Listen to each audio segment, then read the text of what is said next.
বিপুল উৎসাহ উদ্দীপনা, ধর্মীয় ভাব গাম্ভীর্য ও ত্যাগের মহিমায় উজ্জীবিত হয়ে সংযুক্ত আরব আমিরাত সহ মধ্যপ্রাচ্যে উদযাপিত হচ্ছে পবিত্র ঈদ উল আজহা। প্রবাসীদের মাঝে উৎসবের আমেজ।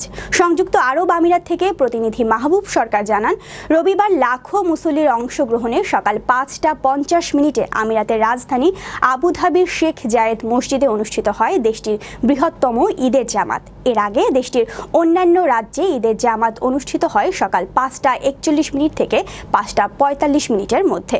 ঈদের নামাজ শেষে একে অন্যের সঙ্গে কোলাকুলি সহ ভার্চুয়ালি ঈদের আনন্দ ভাগাভাগি করেন পরিবার থেকে হাজারো মাইল দূরে থাকা প্রবাসীরা। আবারও সাধ্যানুযায়ী পশু কুরবানিও করেছেন কেউ কেউ। ঈদকে ঘিরে প্রবাসীদের মাঝে উৎসবের আমেজ বিরাজ করলেও অতিরিক্ত বিমান ভাড়ার কারণে পরিবারের সঙ্গে ঈদ উদযাপন করতে পারেনি অনেক নিম্ন ও মধ্যম আয়ের প্রবাসী। তাই ঈদকে ঘিরে বিমান ভাড়া সহনীয় পর্যায়ে রাখতে বাংলাদেশ সরকারের প্রতি দাবি জানান প্রবাসীরা।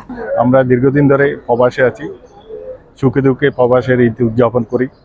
ঈদ উল আজহা উদযাপন করতেছি প্রবাসের মাটিতে। এভাবে আমরা অনেক বছর ধরে এই ঈদ উল ফিতর এবং ঈদ উল আজহা উদযাপন করতেছি।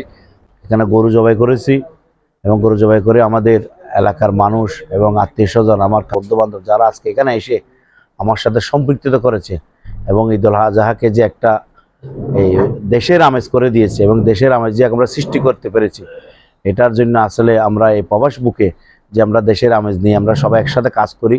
দেশবাসী সহ সকল বাংলাদেশিকে ঈদের শুভেচ্ছা। সবাই আমাদের জন্য দোয়া করবেন। মোবারক। আমরা প্রবাসে আছি, আপনাদের ছেড়ে কি করব, চাকরি আর ব্যবসার খাতিরে এখানে আছি, এই জন্য এখানে ঈদ করলাম ইউএতে। দোয়া করবেন সবাই এবং বাংলাদেশের সবাইকে সকলকে ঈদ মোবারক।